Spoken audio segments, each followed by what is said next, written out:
Here, I'm going to introduce you to Dr. Jeremy Johnson. Jeremy is a graduate of Penn State University, which is a place near and dear to my heart and the heart of another rhetoric faculty member here. Jeremy completed his PhD under the supervision of Rosa Eberly in the Department of Communication Arts and Sciences in 2018. Rosa Eberly also, and you're part of another rhetorician here.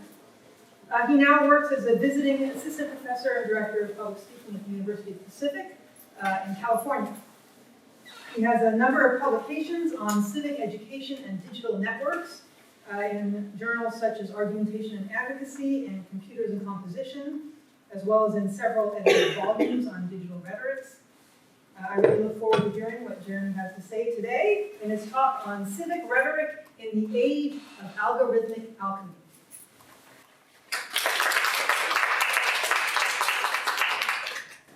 Thank you for the warm introduction, and thanks to everybody for being here. It's really a pleasure to be able to share my research with you, and especially to have such a great turnout, so thank you so much. In 2004, Frank Pasquale noticed that a Holocaust denial site called JewWatch had been boosted into the top search result on Google for the query Jew. Google responded by placing a warning at the top of the search results page for Jew, which then explained the reason for JewWatch's high placement. And according to Pasquale, it distanced Google from its own search results. The thing is, Google never seemed bothered enough to actually change its search results for the term Jew, because in 2016, Carol Cadwallader of The Guardian noted that the third best, apparently most relevant result to the search query "Are Jews?" was a link to an article from Stormfront.org, which is a white supremacist website. Cadwallader notes, this isn't a secret Nazi cell lurking in the shadows. It is hiding in plain sight. Now, a company representative responded to Cadwallader, and they said, we're saddened to see that hate organizations still exist. The fact that such sites appear in search results does not mean that Google endorses these views. Again here, they distanced the company from their own algorithm and heralded the objectivity of their technological system. They were reticent to admit the role in creating a networked world shaped by their algorithms. And they stuck to the notion that they are merely mapping the ground truth, as they call it, of the web. Now, another spokesperson noted, our search results are a reflection of the content across the web. This means that sometimes unpleasant portrayals of sensitive subject matter online can affect what search results appear for a given query. Again, unwilling to draw a line between unpleasant and hateful or even unlawful, Google just displaced responsibility among internet users in general. What I want to argue here is that a position like this is not actually sensible, because Google is not just a mapper of the topography. Instead, it is an active participant in shaping it. I want to argue that racism, sexism, xenophobia, and other sorts of hatred are part of the fabric of networked reality. And it is not something that we can escape. Lillian Black, the chair of the Holocaust Survivors Friendship Association, denounced Google's inaction in this case. She said, I'm so shocked. Google has a responsibility for its actions. It's almost like saying we know the trains are running into Berg now, but we're not responsible for what's happening at the end of it. They shape people's thinking and are disparaging the memory of people like my grandparents who were gassed. And spreading hate speech and Nazi rhetoric, the alt-right has learned to game the algorithm. Whether it's Google, Facebook, Twitter, Reddit, or elsewhere, their messages move quickly and broadly, and they bring anxiety and material harm to minoritized people. In the topography of Google search, money buys space and thus attention. And so Carol Cadwallader decided that she'd fight back. She describes her technique. I paid to place a Google advert at the top of its search results. The Holocaust really happened, I wrote as the headline. And below it, 6 million Jews really did die. These search results are propagating lies. Please take action. Now, Carol Cadwallader gamed Google's algorithm as well. And according to her, she knocked Stormfront off the top of the list by displacing a lie with a fact. Now, as Frank Pasquale's observations show, and this instance continues to show, algorithmic systems have been fraught with problems since the start. Google and other companies always point to the objectivity of their technological systems. And this rhetoric is part of a technological mysticism that shields tech companies from public criticism. It suggests that their technology is beyond reproach. But we know it's not. As the fanciful title of a computer science book suggests, we are following algorithmic adventures from knowledge to magic. And according to News Corp CEO Robert Thompson, this algorithmic alchemy is redefining our commercial and social experiences, turning base matter into noble metals. But like the alchemists of old, algorithms are also a charlatan's charter, allowing claims of pure science when human intervention is clearly doctoring results to suit either commercial imperatives or political agendas. Now, I want to recognize that the source of this quotation is perhaps not ideal. And honestly, the rest of Robert Thompson's speech here that he's quoting from is, frankly, an incoherent tirade. But there's something to this notion, I think, of algorithmic alchemy. Because Google and other companies turn our data into something that was once seen as useless, and now is pure coin. Their oil well is lush, and the companies are eager to capitalize. But the thing is, things aren't just grim at Google. They're grim everywhere online. Facebook, Twitter, YouTube, Reddit, all of these places are full of disinformation, hatred, and radicalization. If ever there was a promise of a cyber utopia, it faded as our inability to take everything in gave power to those who would brew an algorithmic elixir and sell a distinctly dystopian Web 2.0. There are a litany of examples of algorithms creating harm. You can see some of them up here. Cambridge Analytica, Google Photos labeling black people as gorillas, YouTube demonetizing LGBTQIA+ content, Facebook letting housing advertisers discriminate based on race, prison sentencing algorithms discriminating against black Americans, Microsoft's Nazi chatbot Tay, and the list just goes on.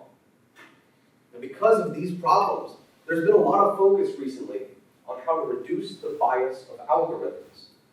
A lot of those conversations revolve around changing coding and giving algorithms larger, more inclusive data sets. Algorithms, though, seek simple and efficient solutions. I want to argue that simplicity and efficiency are often incompatible with justice and equality. Thus, we can't rely on simple changes to fix algorithms, because things are a lot more complicated than that. And so in the rest of my talk, I want to unpack the complexities of algorithmic alchemy.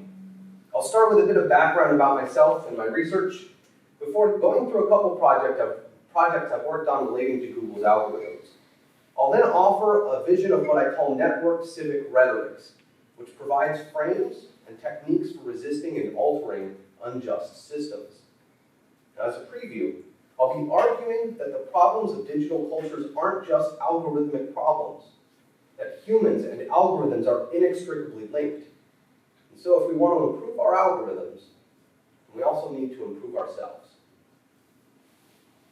To give you a bit of background about who I am and where I'm coming from. These are obviously things that you could see on my CV, but I just want to make sure that you have a sense of who I am. Right? And so you can see that I went to a small liberal arts college in Wisconsin, and then I did my master's and my PhD at Penn State. One thing that I want to note about all of this is that I come from a criticism, a rhetorical criticism and public address sort of background.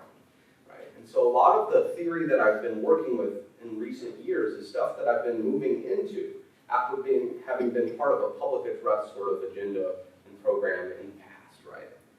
And so lately I've been incorporating new materialism, posthumanism, and other ecological rhetorics in terms of information systems to understand rhetoric and its problems in public spaces. The research areas I've been working on then, just to give you a brief recap, I've been working on algorithms and network rhetorics. I've been working on argumentation and civic engagement, and I've been working on public memory studies. Now, in the past, I saw some of these things as disparate, especially the argumentation and civic engagement stuff. But nowadays, I think all of these research areas coalesce together in a way that help us understand algorithmic systems and disinformation. And so I want to give you a couple ideas in terms of where I'm going for my research. First is here, Algorithmic Architects, Rhetoric and Information in Network Worlds. This is a book project that I'm currently working on. I'm hoping to wrap up in the next few months. And I have preliminary confirmation that this will be hopefully in Alabama's Rhetoric and Digitality series, pending everything going smoothly with reviews and the rest of the manuscript. I also am going to be working on in the coming years a project that I'm calling Contesting Networked Disinformation Through Civic Education. So what this project is going to do is try to understand why disinformation spreads in network systems and provide techniques, rhetorical and critical and technical techniques, to try to resist those problems and to try to cut against disinformation and radicalization. So today then I want to start with this idea of algorithmic worlds. This is something that I wrote at length in my dissertation and stuff that I've been kind of expanding upon in the last few months. I've been thinking specifically about the theories that thread together ancient rhetoric, posthumanism, and information theory. Now those things may seem odd to put in conversation, but as I'll show, I think reading these theories across each other can lead to a better understanding of contemporary network phenomena. And so let's start then with a bit of definitional work. As pervasive and powerful as algorithms are, precisely what they are is not yet settled. The term algorithm is actually quite old, having come from the name of the 9th century Persian mathematician Al-Khwarizmi, who was also credited with theorizing algebra. So if you remember your high school algebra classes, think of Al-Khwarizmi. The algorithm then, in its simplest form, is a mathematical procedure. Could even be something like a long division problem, the sets that let you get to the calculation there. So Michael Kearns and Aaron Roth claim that all decision-making, including human decision-making, is ultimately algorithmic. Take filtering, for example. Systems for indexing, organizing, and winnowing have long been a part of human technology. Eli Pariser similarly notes that filtering has been around for millions of years, and he says, indeed, it was around before humans even existed. Now, in this view, sensation itself is algorithmic, and so too is our reasoning about the world. As John Durham Peters points out, Al-Khwarizmi was a student of sundials who wrote not strings of code, but modelings of sky paths. Through mathematical calculations for understanding the observable universe, algorithms offer their users a method of recognizing the fundamental truths of the world. The algorithm has been and remains central to human reasoning about the universe and our place in it. Today, of course, algorithm in popular imagination means computers and digital environments. Algorithms there still take a great variety of forms, so much so that Nick Seaver understands terminological anxiety to be one of the defining characteristics of critical algorithm studies. And so in computer science, for example, Robin Hill has attempted to clear the air, and she offered that an algorithm is a finite, abstract, effective, compound control structure imperatively given, accomplishing given tasks under given provisions. Now, if you'll notice up here, one thing I want to point out is this effective parameter that she specifies. She says, no judgment except an objective evaluation of conditions that may appear, no learning, insight, or understanding, and not subject to interpretation. As a humanist, that definition gives me a lot of unease, because I think algorithms are precisely in the business of judgment, even if they are not exactly like human judgers. And so instead, I want to characterize an algorithm as a sequence of instructions, often carried out by a computer, but not always, that translates input data into new outputs. For me, this can resemble a routine, a recipe, or any bounded regular set of procedures that govern human behavior, be those behaviors human or non-human. Algorithms, I want to argue, are not just ethereal organizers, ordering the world through invisible magic. They are instead channeling electrical currents, arranging relations among humans and non-humans. Information technologies are real, physical entities, and information itself is a physical phenomenon. New media creates social order through this material motion, using electrical signals to direct patterns of movement across the Earth. And so information may seem disembodied and abstracted, but it is not so. It manifests in codices, tablets, both stone and silicone, and in etchings in the sand. Information then is ecologically interconnected, and it has always been so. Algorithms give order to that ecologically interconnected information. Through analysis, sorting, filtering, arrangement, and creation, algorithms inform the world, creating order through a computational cosmology.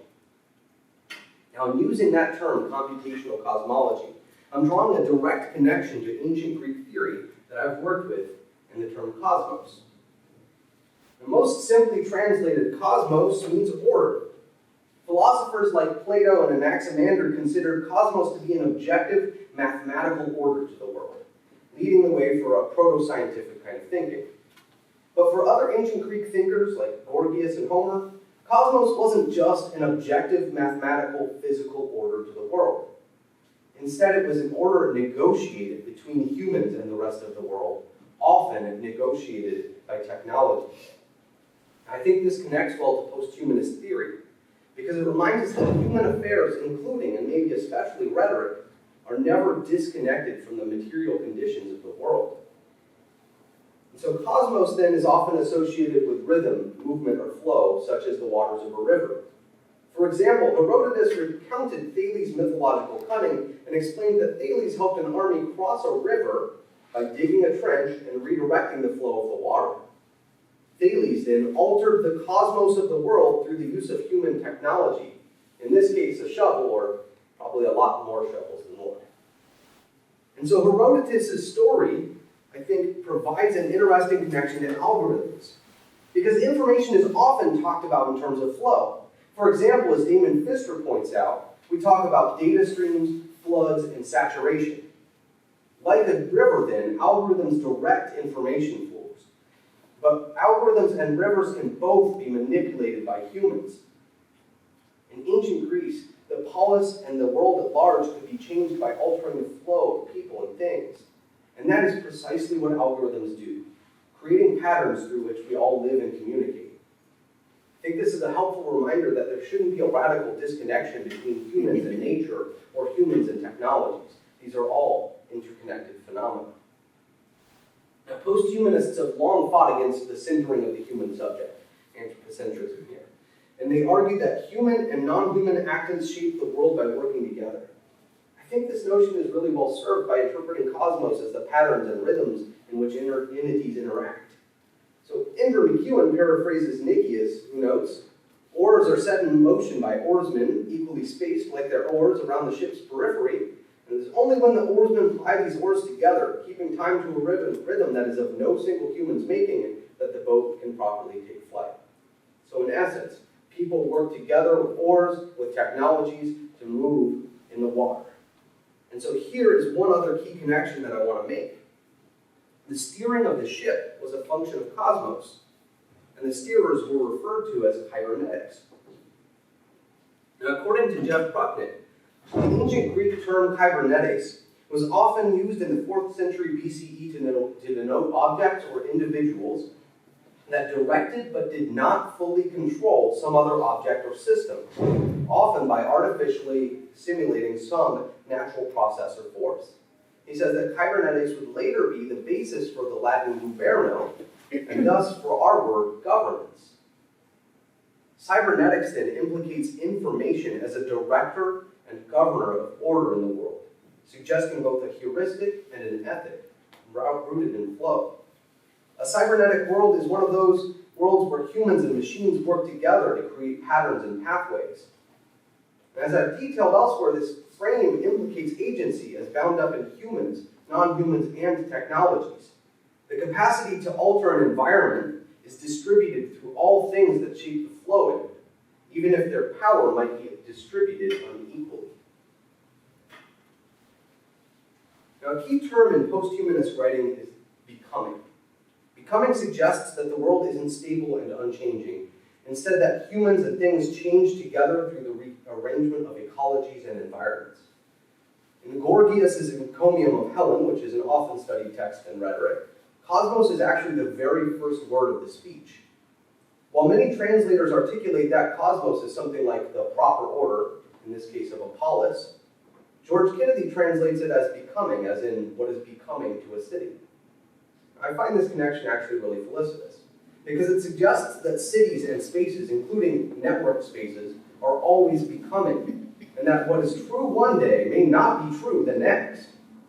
I think that's an especially tricky situation for studying networked algorithmic spaces.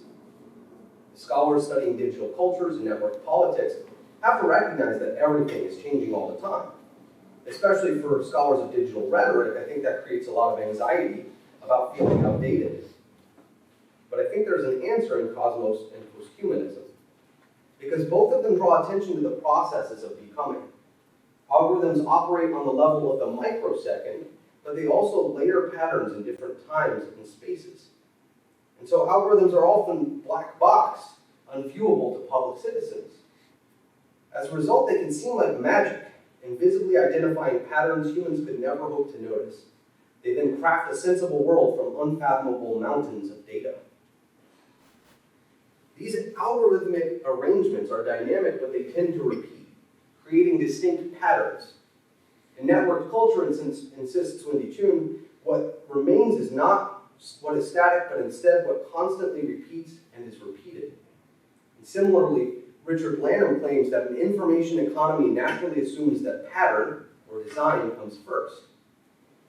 In an algorithmic universe, then, we return to the cosmos of the pre-Socratic Greeks, and I think we learn a vital lesson for scholars of rhetoric and communication, that we need to study motion and patterning when we lack access to a stable text or set of data.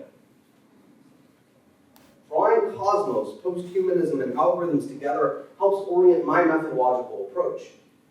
Of course, this isn't exactly new ground that I'm treading studying patterns, but I think that it's a really useful way of understanding our network lives. In the tech sector and in certain parts of academia, such as the digital humanities, there is a common belief that by collecting enough data, we can understand how everything works. I think this belief is actually part of algorithmic alchemy. Yes, data is useful, but at the same time, it cannot fully capture the human experience. When data is put into tables and databases to be studied, that data stops moving. In a world defined by movement, that creates inherent methodological limitations. I'm not suggesting here that we scrap data-based studies of the internet, but what I am saying is that qualitative and interpretive methodologies are crucial if we want to understand the big picture of algorithms and network systems.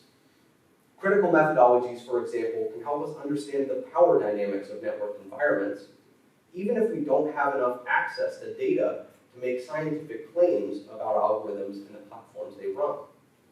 And so really what I think we need is to leverage quantitative, qualitative, and interpretive methodologies together so that we can understand algorithms in digital environments.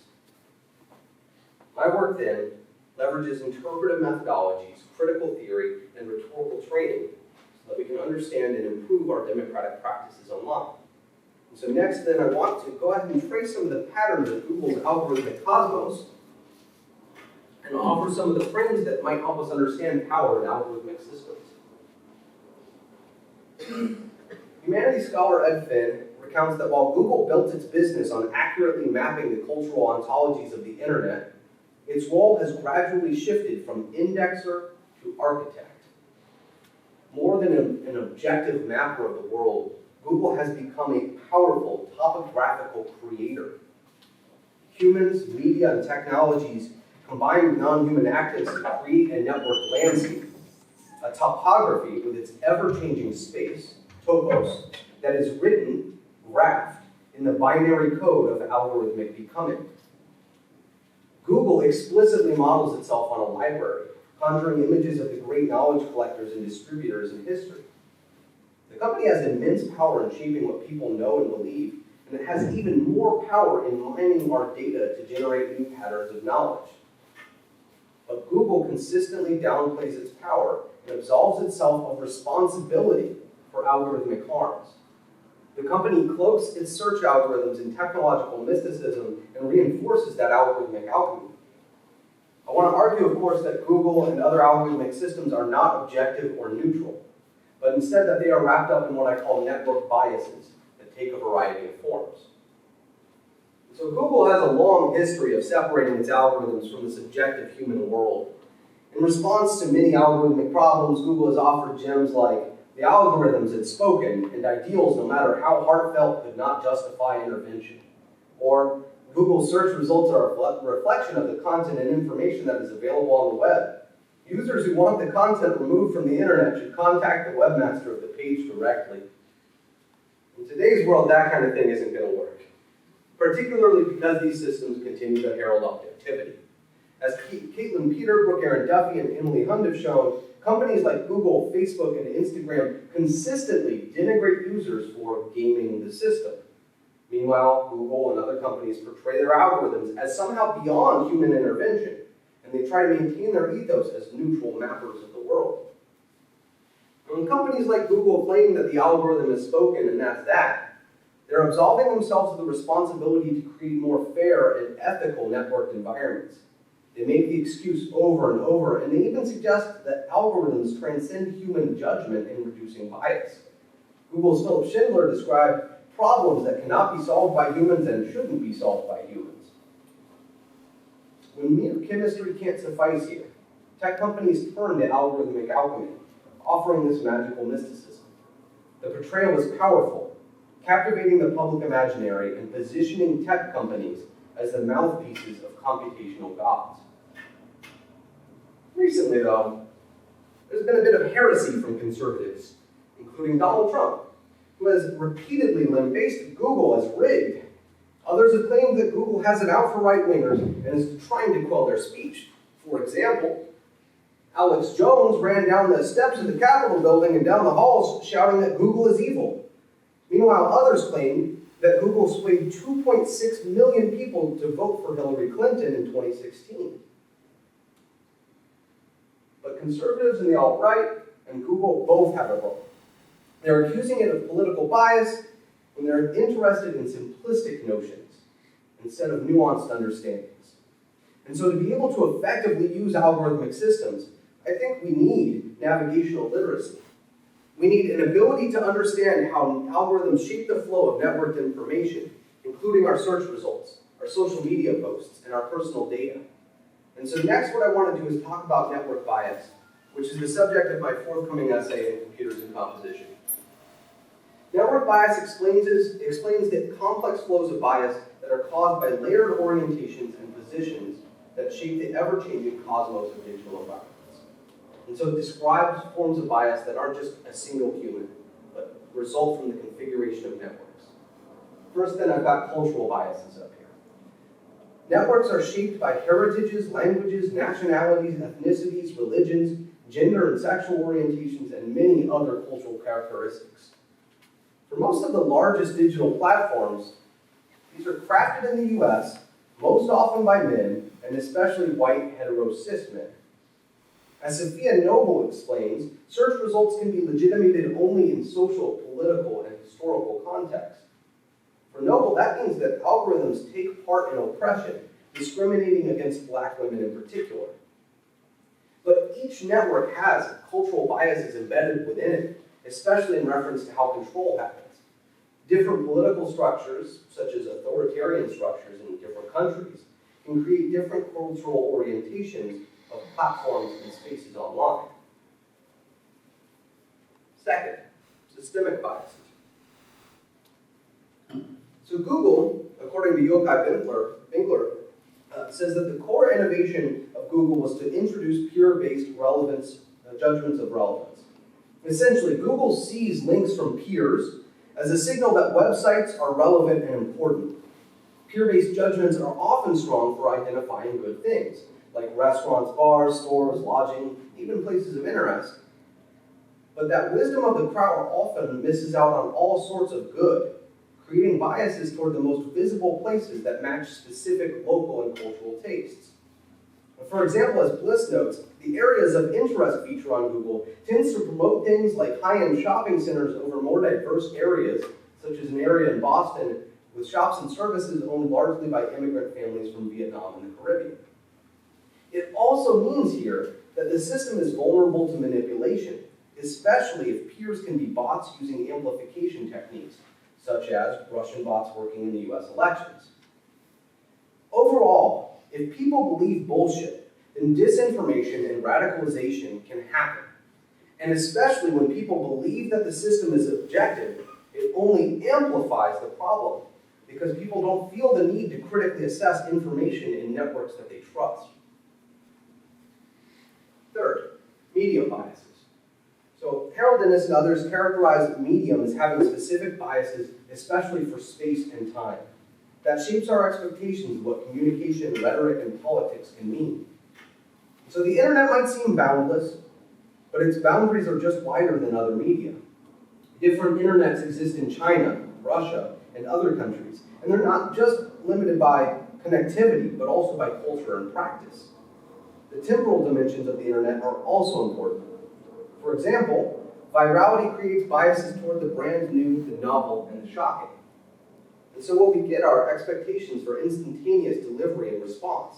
This shapes our social interactions, our political environments, and our rhetoric.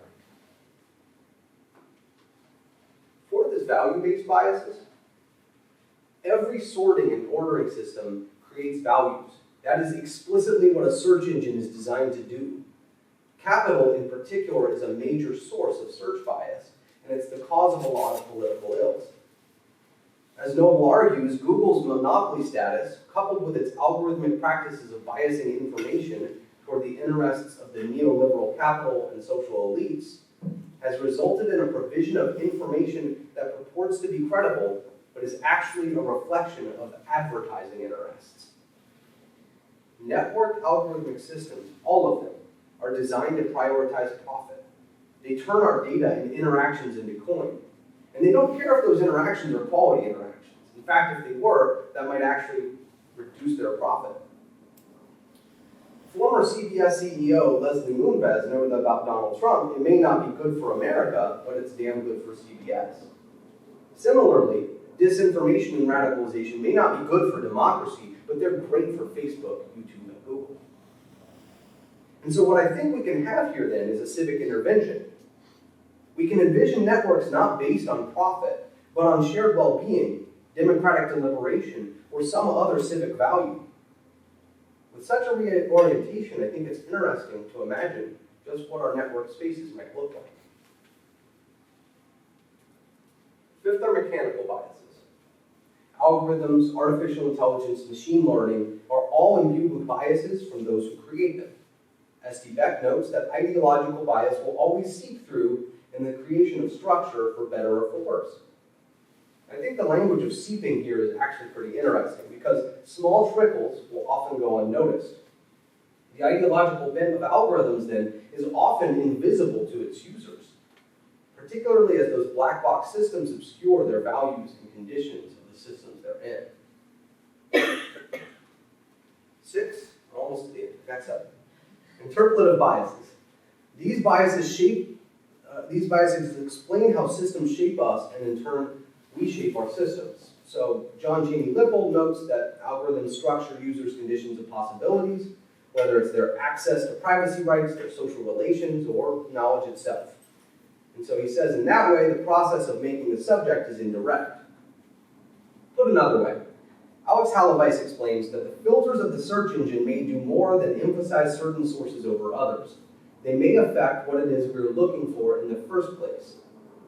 Now, in media theory, this might be considered agenda setting.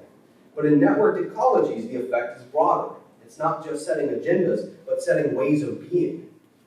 As users in digital environments, then, according to Brock and Shepard, we convince ourselves that we are actively making decisions about how to participate, when in reality, we accept options made apparently available to us from a set of constrained possibilities given to us by algorithms. Finally, then, are intentional political biases. These are possible. They probably have happened at some point, but they are not nearly as central or prevalent as the alt-right would claim they are. Especially in complex systems, what we consider bias is often organic. It comes from a variety of sources rather than the political intent of one programmer. So Schultz notes that search engines change political discourse, saying that it doesn't even have to intentionally manipulate the order of results for the effect to manifest, because organic search algorithms already put in place one candidate's name higher on the list than others. That, of course, helps explain why Google put Hillary Clinton over Donald Trump when people were searching in 2016, rather than assuming that Google's programmers decided Hillary Clinton should come first. And so, because humans and algorithms here are intertwined, I think there's no separating the human from the machine from the environment. Our cosmoi here are layered and cumulative, as the network biases dynamics demonstrate. That really sounds daunting, I think, for anyone who wants to make the world a better place. Because one individual's efforts feel almost futile in the face of confederated biases and injustice. But as powerful as these data streams are, I think there are possibilities for resistance, for us to go against the flow. We can fight upstream in political contestation. Our actions then can create ripple effects, which is why I'm orienting my research in the future toward network civic rhetorics. Network algorithms are fundamentally rhetorical actors. They persuade us and shape us through information flows.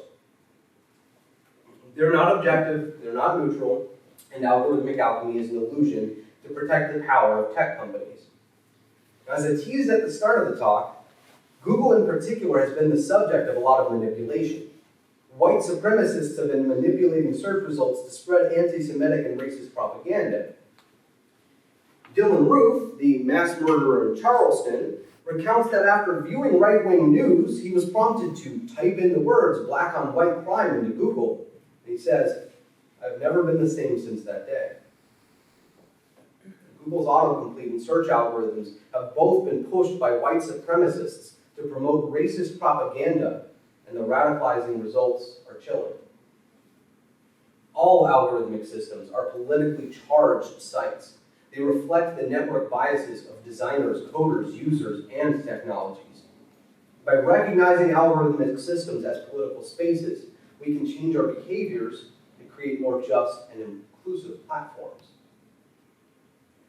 Search engine optimization is typically talked about in two ways, either as Google bombing or search engine optimization. Now, SEO is what people, organizations, businesses do to nudge their websites to the top of Google search results. I want my website at the top, we'll do SEO. Meanwhile, Google bombing uses the exact same techniques, but it does so for political purposes. And so the difference just comes down to our ethical valence on the practice. I think it's a lot like the ethical question of what is persuasion versus what is propaganda. And so to unpack this, I want to cover a couple cases of Google bombing to explain the politics of Google search. So we'll start with Santorum, Rick Santorum. In 2003, Rick Santorum made statements equating gay marriage to bestiality, among many other things. This upset a lot of people on the left, including Dan Savage, who was a liberal blogger and radio host. At the suggestion of one of his fans, Dan Savage then created an alternative definition of Santorum and put it on a website called spreadingsantorum.com. The definition up here, a little hard to read in the back. I'm not going to repeat it out loud because the New York Times says it's not fit to print, so I'm going to say it's not fit to say. But it's a frothy mixture of things, and if you want to know more, feel free to Google it. You'll definitely find it on Google. So Dan Savage encouraged his followers to take this website and to start linking to it, to click on the links in Google and to keep spreading the news. Spreading Santorum, then, this website has been a top Google search result since 2003, only moving in and out a little bit on occasion. Of course, things are personalized, but for the most part, if you go look for Santorum, this will be up at the top. I just did this a couple days ago. Number one, this website. This became a big issue in the 2012 election when Rick Santorum was again running for president. One ally explained that this was a major problem that Google should fix. Santorum said, "I suspect if something was up there like that about Joe Biden, they'd get rid of it. If you're a responsible business, you don't let things like that happen that have an impact on the country." He also said, to have a business allow that type of filth to be pervaded through their website is something that they say they can't handle, but I suspect that's not true. A Santorum surrogate who went on Fox News said that what they need to do as Christians is to fight back with a Google bombing campaign of their own. And they did that, and that helped his website come back up toward the top. Meanwhile, I bet you can guess exactly how Google responded. They maintained the objectivity of their system. That comment, the algorithm has spoken, was specifically in reference to Rick Santorum. Ideals, no matter how heartfelt, couldn't justify intervention.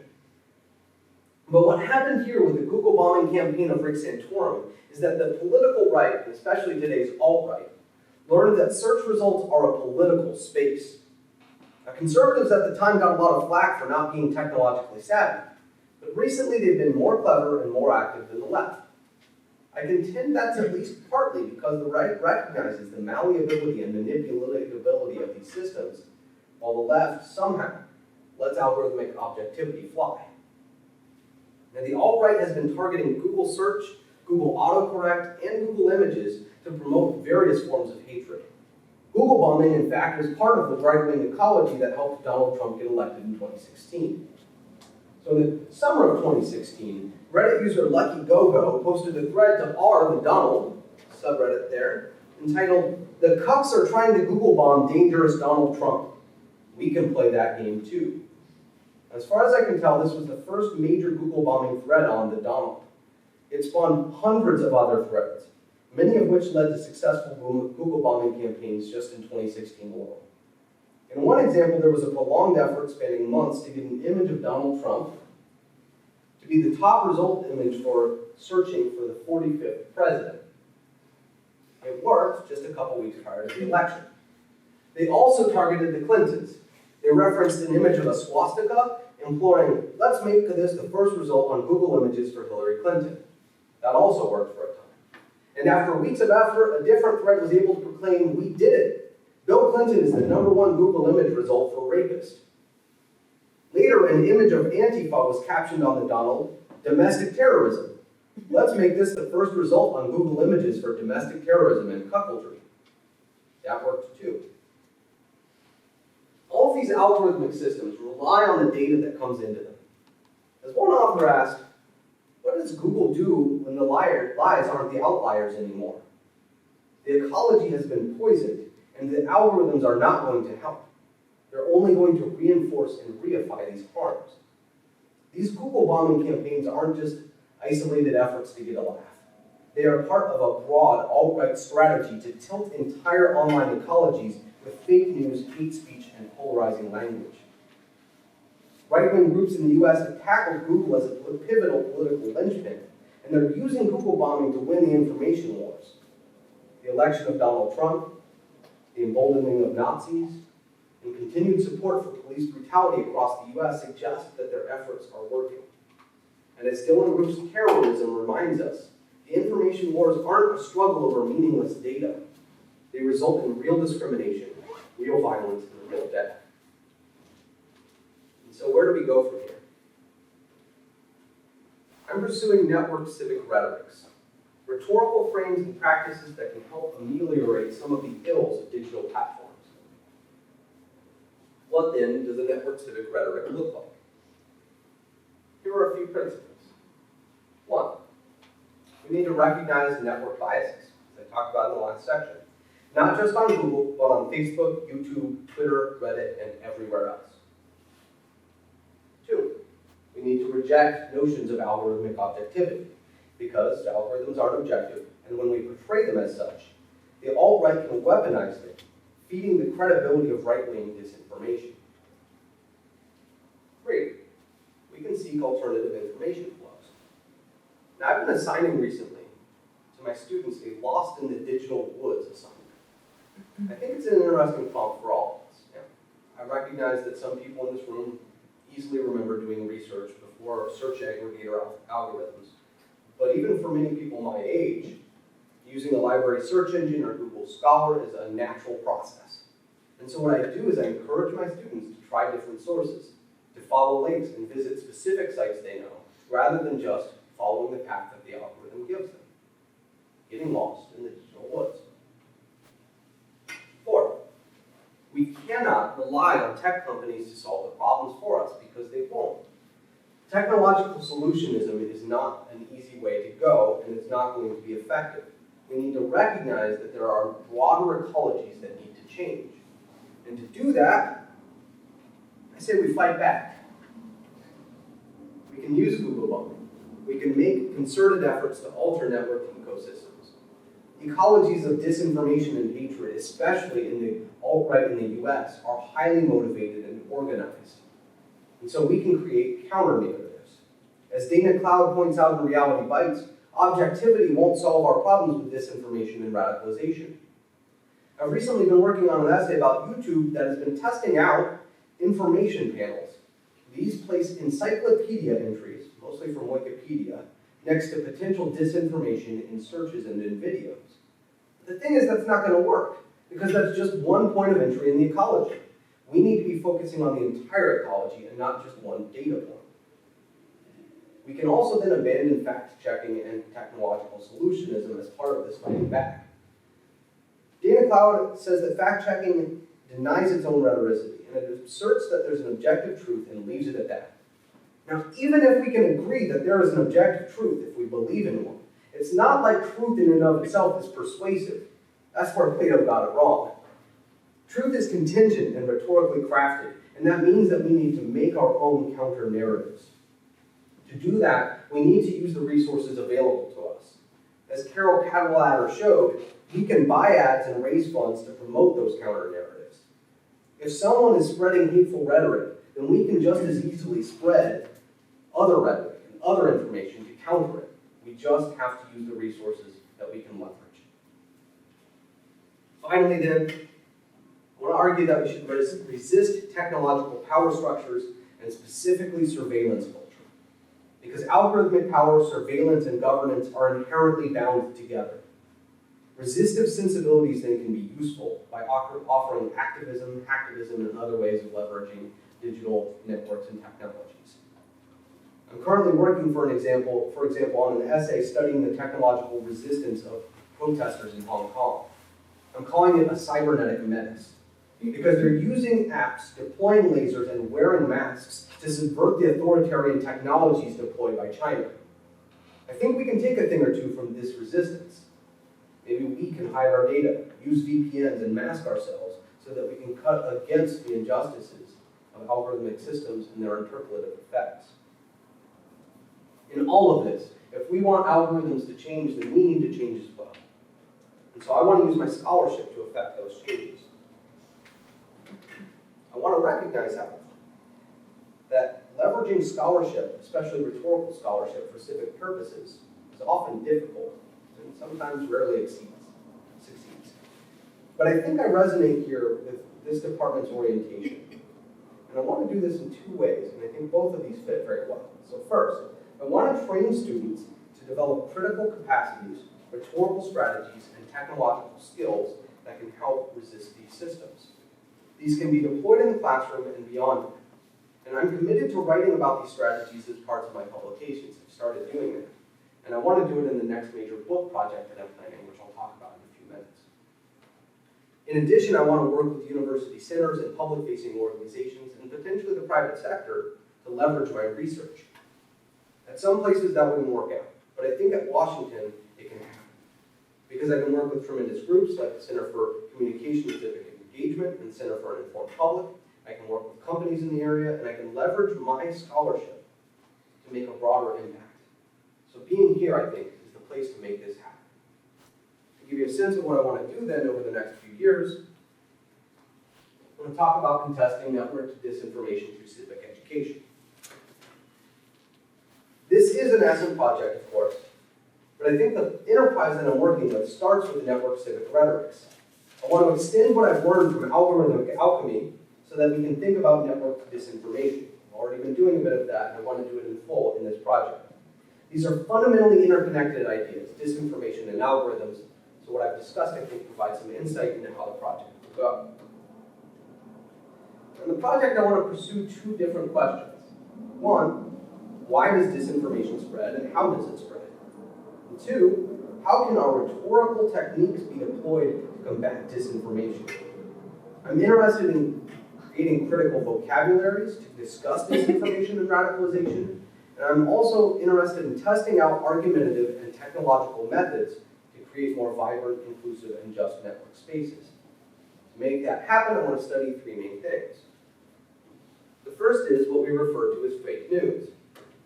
Now, the term fake news has been deployed in various ways to levy accusations and to dismiss claims by political opponents. Sensational headlines, false claims, and general BS are everywhere in network ecologies. This part of the project, then, is going to consider alternative frames to the term fake news.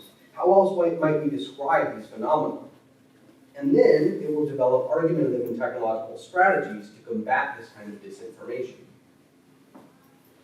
Second, I want to study the development of the term bot in social media discourse. I'm interested, of course, in how bots spread disinformation, but more importantly, I'm intrigued by how the term bot is used to dismiss claims from all sorts of people. It's becoming a catch-all to dismiss accounts that people disagree with. Many of those accounts, of course, are probably bots, but some of them aren't. And so I want to study how people identify what they think are bots and how they respond to what they identify as bots. But I already suspect I'm going to be making one claim in this idea, that dismissing posts from bots is not useful because they are still part of network ecologies. This part of the project then is going to offer different vocabularies and different strategies to push back against those automated accounts, and also the disinformation trolls that get identified as bots. Finally, then, I want to study the fast-approaching age of deepfakes. So there's already a lot of contestation about how to deal with deepfakes. Videos that aren't real, but might seem real, like this MIT-created video of Richard Nixon. He wrote a speech mourning the loss of Apollo astronauts, but never delivered it. Today, you can see him deliver it thanks to deepfakes from MIT. Now, audio-visual manipulation is absolutely going to be a part of our network future. I think it's going to erode our claims to a shared reality as video evidence becomes insufficient proof for anything. Companies and researchers will create technological tools to detect deepfakes, but that also won't work in the long run. And so what I want to do is study the spread of deepfakes and how they get discussed, and offer alternative frames to understand this kind of network manipulation. So contesting network disinformation through civic education is just starting, but I think I've laid the foundation for it in a lot of my recent writings. I've written about strategies for shifting stasis questions in online arguments, for navigating and resisting algorithmic power structures, and for shifting the rhetorical ecologies of YouTube and other network platforms. I want to further develop and expand those techniques, and I want to work with folks across disciplines and methodologies to help tackle these pervasive problems of network disinformation. I'll admit it's a large and ambitious project, but I think it's possible with the right resources and the right support. I'm hopeful then that I'll be able to collaborate with many of you on the project, and I'm excited to get the conversation started, so I welcome any of your questions and comments.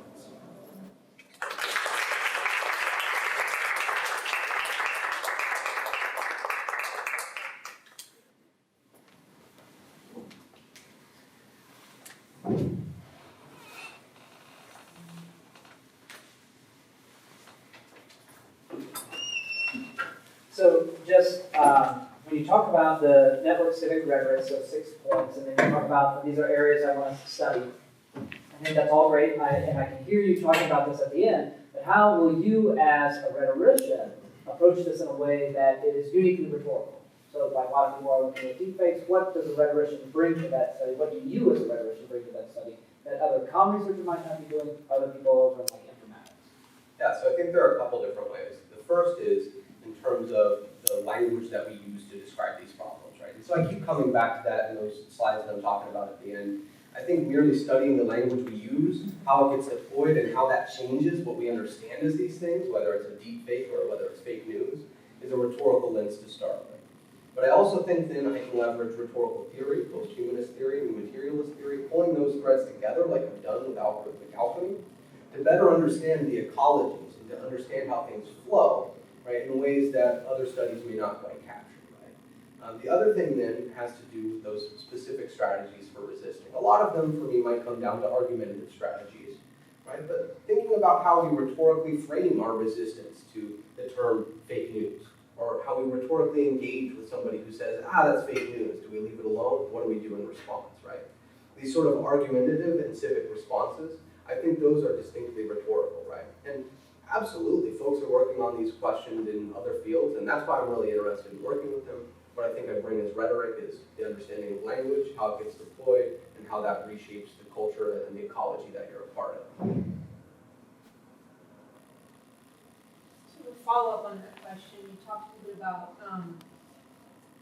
an approach, a rhetorical approach to looking at things that aren't text-based, of looking at patterns, right? And so patterns. Could you give me an example of sort of how you do that? Sure.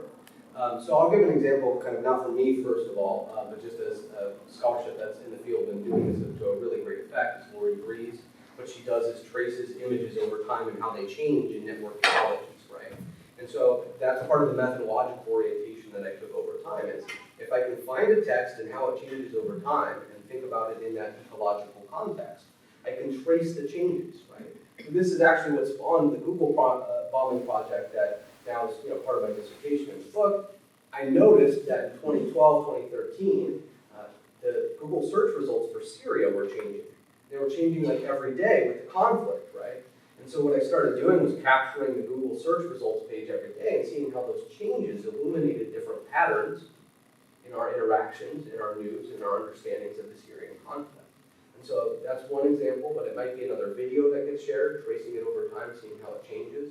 It might be looking at the responses to those videos or the responses to those rhetorical events, right? Because they're part of a fabric of an ecology that might not be the text per se, but is absolutely part of how we take in a text, or how we take in the ecology, right? And so tracing over time is my main approach, but also looking at different kind of things around it, right? Adjacent, surrounding parts of the equation. So I have a question about ethics of resistance. So, if we are, I mean, it sounds like one of the sort of big suggestions in terms of like an activist approach to this is sort of to take away the myth of objectivity of things like Google searches. But if we engage in practices like Google bombing, are we relying on the myth of objectivity in order to promote whatever we want to the top? Is that a problem? I mean, what do you think? I haven't thought about it that way, but I think I would say that we're actually not buying into the myth of objectivity at that point, right? Because we're actually cutting against the myth of objectivity. Unless what we're doing is Google bombing and pretending that we didn't Google bomb, right? But if we're sort of like transparent about our actions, like, no, we're doing this stuff to resist the bad narratives that come through on the first page of Google search results. I mean, that's what Carol Cadwalader did, right? That to me doesn't buy into the myth of technological objectivity. But to me, if we weren't transparent about that and weren't obvious about, yeah, this is a malleable system that's not objective, then I think it would become a problem, and I wouldn't appreciate that. Yeah. Can I ask one follow-up, super quick? Do we think that the like recent court cases about algorithms being qualified as free speech and therefore protected by the First Amendment, do you think that will help de-objectify? Because I mean, if they're free speech, I think most people think of that as being like almost like having a political sphere approach to it. Do you think that'll help? I mean, I think if we publicize that and hammer home on that, then it could. Okay. But what I'm guessing is going to happen is nobody's really going to hear about this, like algorithms being free speech kind of thing. I mean, to me, it's a repeat of the sort of questions about net neutrality, right? We talk about the objectivity of a pipe, that delivers content to you, but nobody is like really thinking about that anymore. It just kind of like passed over, and I think the same thing will probably happen with legal interpretations of algorithms. It's such a strange thing that because all of the alt-right guys and the conservatives are laboring on about how they're being rejected for being right-wing, but they are not talking about the fact that at least one state Supreme Court judge has said that it's free speech, which seems weird, but yeah. I agree. Interesting. I agree. And I'll just say really quick in response, I think that all comes down to a really inconsistent view of what free speech is. Yes. Like, I really think that's what it comes down to.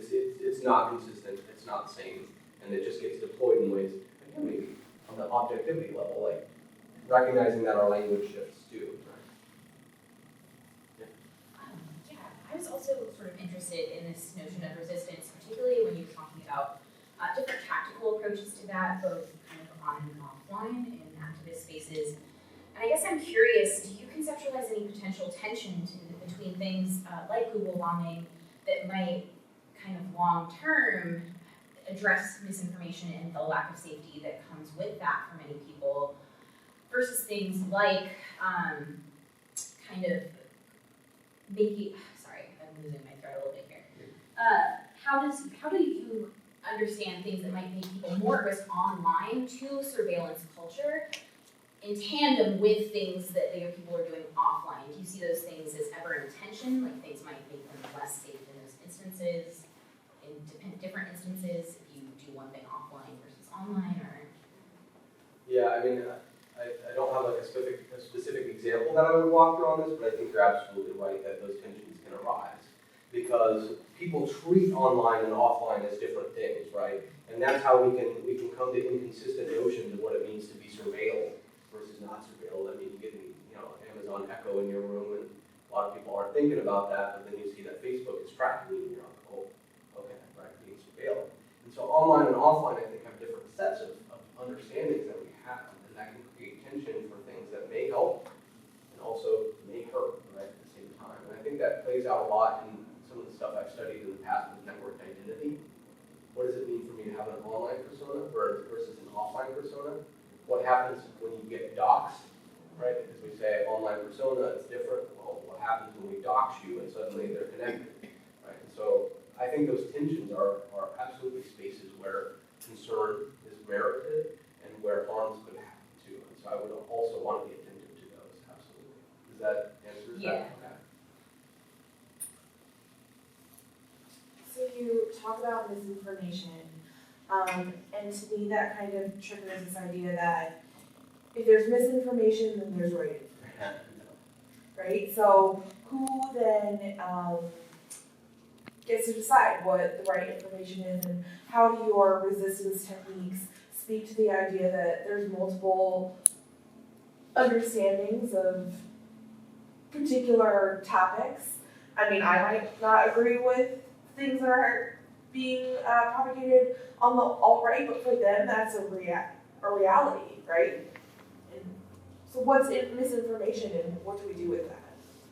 Yeah, so I avoid the term misinformation in particular for the most part. I think I may have used it once, but instead I favor disinformation, and here's why. It's a rhetorically tricky question, but I think disinformation has some sort of intentionality of harm, right? Misinformation could just be true or not true and unclear, and I don't buy into an objective truth, right? And so that's difficult for me. And I'm even troubled a little bit by the term disinformation in that sense, right? Because you're absolutely right. I just have a bit of trouble trying to describe what it means to use these information systems in ways that are intentionally harmful, although, as you say, many of them don't see it as intentionally harmful. And so I think, like the word propaganda, the word disinformation, and all these things that I'm talking about always have an ethical valence on them. And you can absolutely, I'm being transparent about it, you can tell my ethical orientation about many of these problems through my language, right? And I think disinformation for me suggests that there are narratives that are directly harmful to people. And for me, that's what I want to resist. But yeah, the word disinformation in and of itself could create some problems. That's one thing that I'd love to try to think a bit more about. What alternatives could we even use that word, disinformation? Maybe I need to get it out of the title of network disinformation, right? But I don't have anything yet.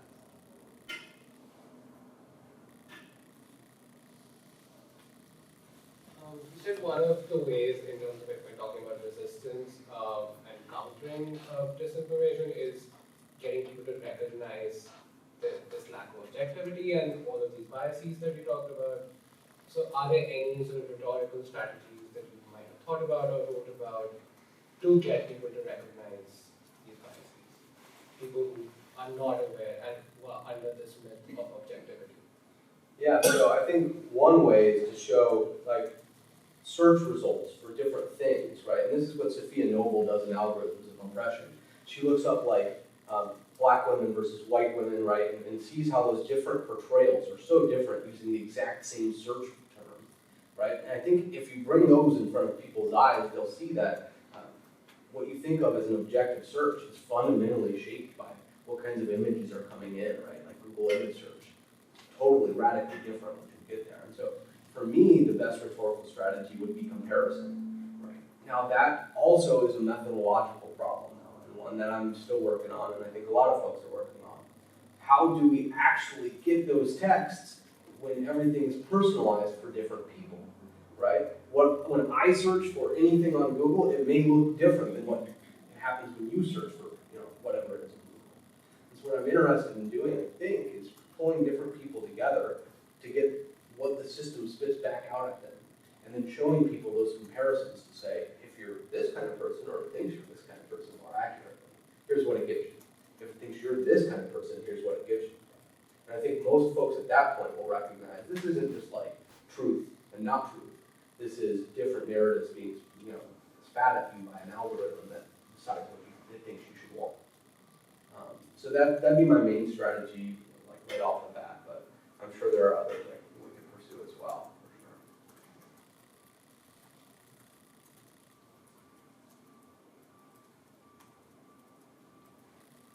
Can you take us through like your analytical strategy for like one of the things that you presented either maybe from the book or anything, just to sort of, and I guess this builds a little bit about on what Matt was saying and then what Leo was asking, just to give us a sense of like, I realize you're not going and looking at like a speech and then analyzing it, but like, how are you selecting the things that you're selecting? What are the things that are guiding you in doing that? Yeah, can you give us a little bit of sense of what that is? So first, on a theoretical level, I'll explain the term that I think encapsulates what I'm doing. Is I'm looking for salience in the environment. I'm looking for the things that pop out at me. Right? I'm looking for the things that come out of the woodwork that seem important or that people identify as important. Right? And so Thomas Rickert talks about salience in ambient rhetoric, and I think that's sort of what I'm looking for. What comes out? Like what becomes part of the contestation? What do people get upset at? Right? What's the issue there? A couple examples I could walk through. The first I'll start with, sometimes texts actually do work out pretty well in studying this kind of thing, right? And this comparison may be effective. So one example is Google has ethnic affinity, or Facebook has ethnic affinity advertising. Basically, it allows you to design ads for what Facebook perceives as people of different racial or ethnic groups, right? And so they've got the African American ethnic affinity group. They've got the Hispanic ethnic affinity group. They've got the undecided or unspecified, which is the white, ethnic affinity group, right?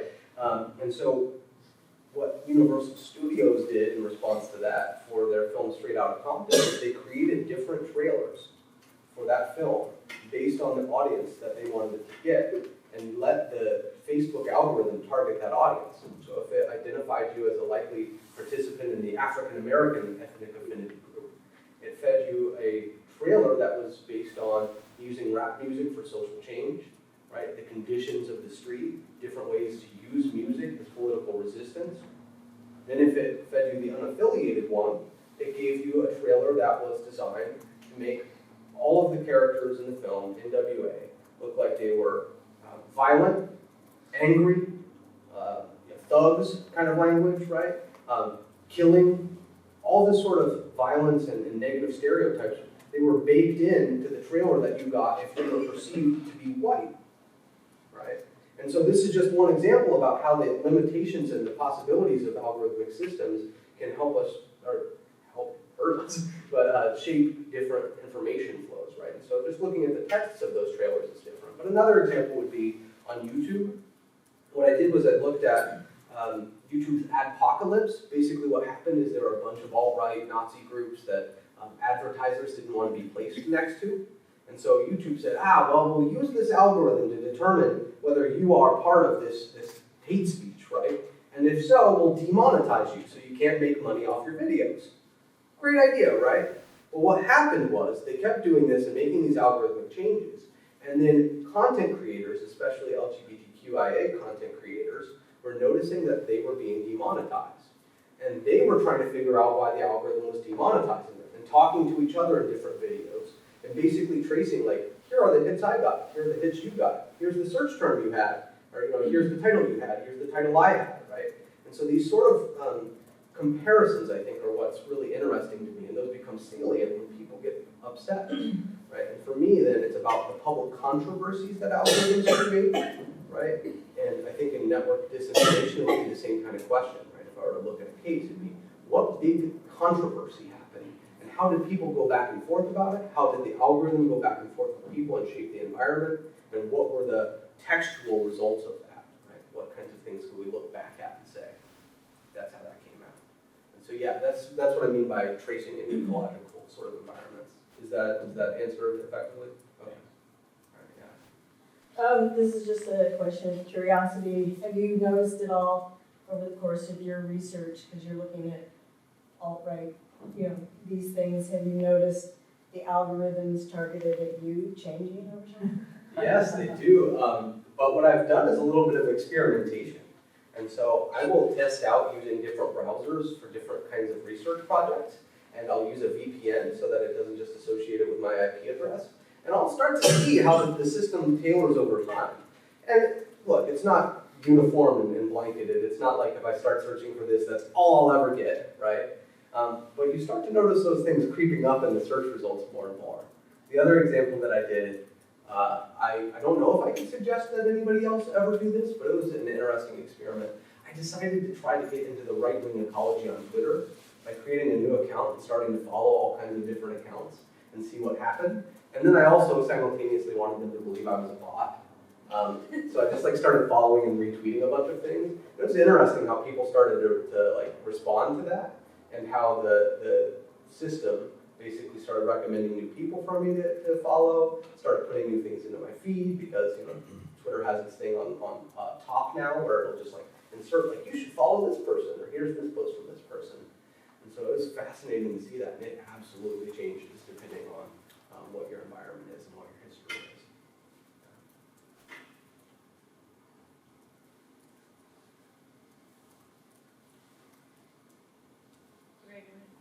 Another question. So, when you are doing research and you're working with graduate students who are doing research on these kinds of topics, do you, what kind of ethical framework for internet research do you use? So are you like an AOIR person, or are you more of a IRB person, or what level of, what are you attempting for ethical internet research? So, yes, I'm a member of the Association of Internet Researchers, and I try to follow their guidelines whenever possible. For me, what I am fundamentally interested in is what we would call public contestation, right? And so my hope always is to find things that I could encounter without ever having to log into a website, without having to create a specific account. That's why when I did the Twitter experiment, just trying stuff out, I'll never write about that, because probably wouldn't pass IRB because I'm interacting with participants and whatever. That was just for funsies. But what I'm really interested in is publicly accessible stuff, public controversy, and then what can we make of that? That's obviously a bit of a problem with platforms like Facebook, right? Because things get locked down. Twitter's new sort of orientation on different modes that you can use to post will really complicate that research. So it's not a stable sort of thing either, right? And I think what I would do is, in guiding graduate students, I'd always say, you need to be considering the ethical ramifications of any intervention or any observation that you make, right? And that's always been my orientation. I know it's probably not perfect from an IRB standard maybe at some point. I don't know. I think everything I've done has been public, so I probably wouldn't get in any trouble with IRB, but it's always fraught with sort of difficulties knowing exactly what's right. I try to follow AOIR, but at some point it's kind of this new thing happened. What do you say about it?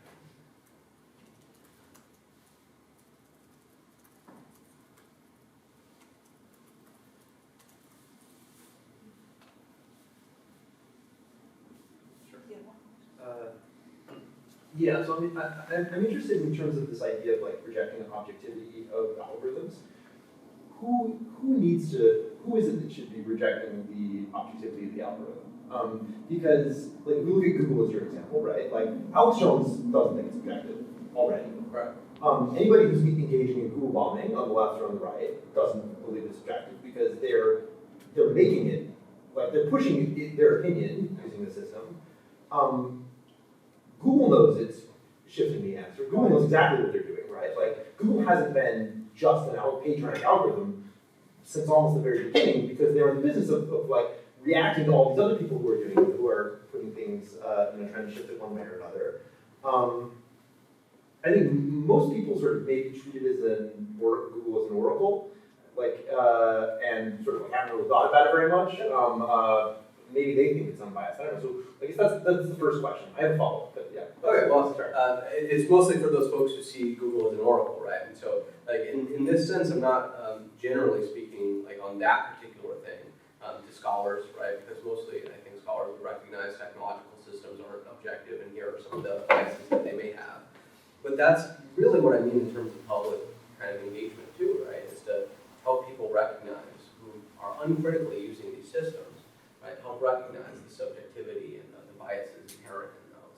And so, yeah, anybody who sees Google as an oracle, or anybody who's not thinking about it, and frankly, I mean, look, scholars are critical, right? They recognize it, but we can use things uncritically and not think about it, right? And I think disinformation can spread among academics, right? And I think part of it can be in that same way by assuming hey, the network that I'm seeing, the network that I'm part of, this is accurate, this comports with what I understand about the world, but sometimes online we wouldn't even know that. So I think it's probably even a helpful reminder, but mostly that sort of middle chunk of folks who don't recognize. So Yeah, so the second one is that I wonder if Google's claim that if there's a Google's claim to be unbiased is actually given that Google knows exactly what they're doing, I wonder if this is not just a rhetorical position that they're taking. In the sense that they don't want to be in the business they don't want to be perceived as basically being in the business of just deciding what goes in and out, right? And so by saying it's out of our control, they're trying to keep themselves from being in that position. And I was really taken by this. I don't know if you saw Facebook, Mark Zuckerberg posted some essay where he basically said, please regulate us. Please governments, come in and tell us what we can and can't do. And I think that my reading of that situation is that that they basically didn't come taking the we're unbiased position for a long time in the way that you sort of accurately described. And they realized that was basically untenable, or that the outcomes of that position were going to be untenable. And so, but they still didn't want to be in the position of having to be the arbiter of what people can and can't say. And so they were inviting the government. It's really, I think, a pretty extraordinary situation to be inviting the government to come in and regulate them for the same reasons, because then it's still not their business to decide what is and isn't. And so I think that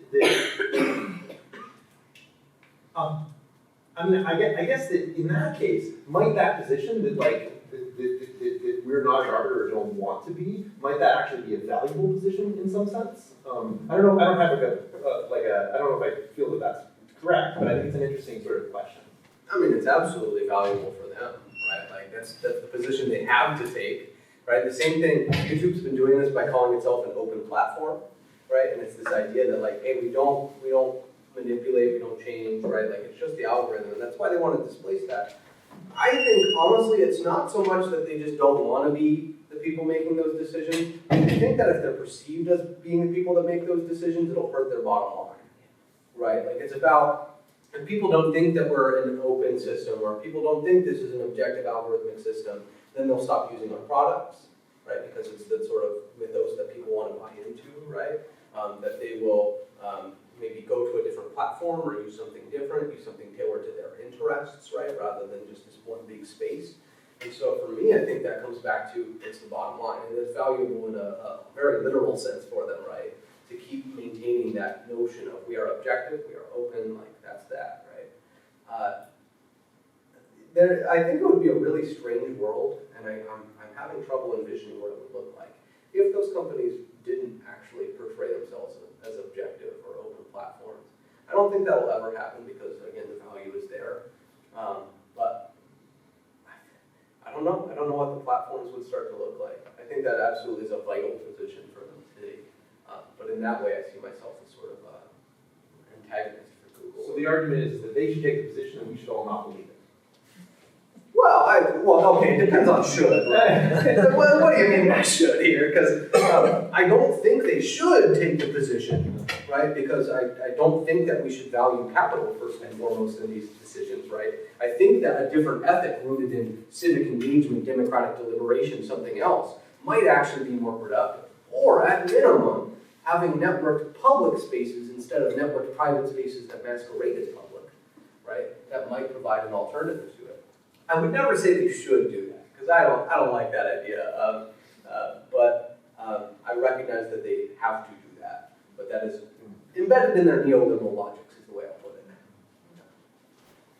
Well, I was just gonna, sorry, was there another?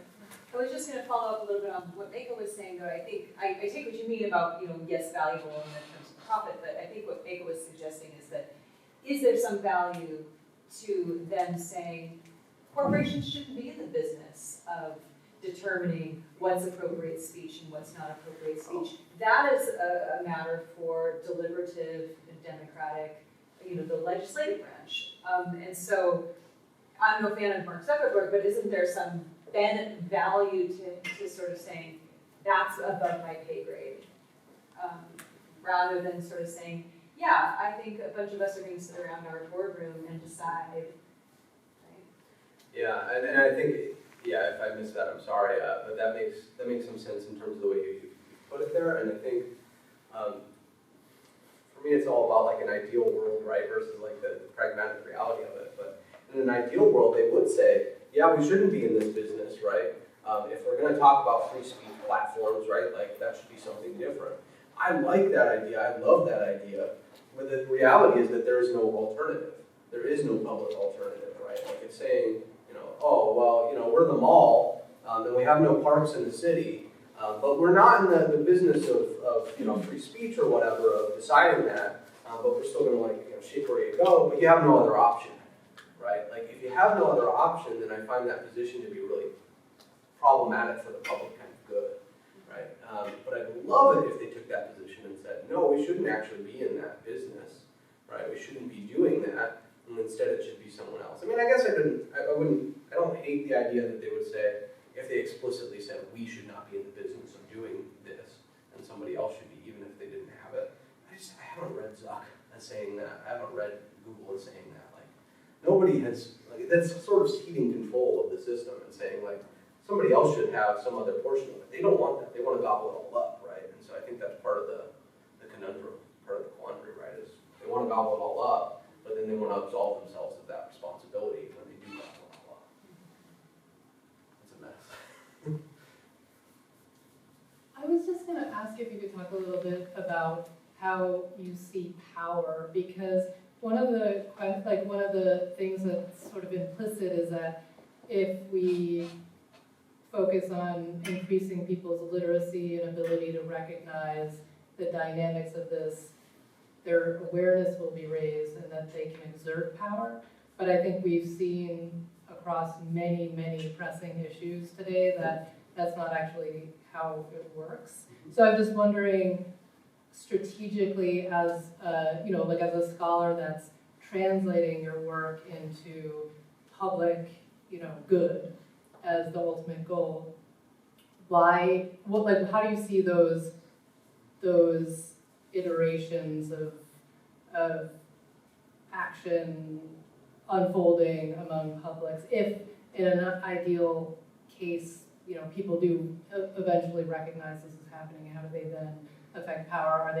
Are we trying to get them to put pressure on policy makers to, govern these platforms, or are we trying to get them? I mean, I hear that you're saying we should all be more careful about data practices and these sorts of things, but I'm just wondering where you see the power as sort of residing in this scenario. So a theoretical distinction that I make in some of my writing is that I see agency as equally distributed, right? And that all things, including people, have agency, but that power is not flat and power is very uneven.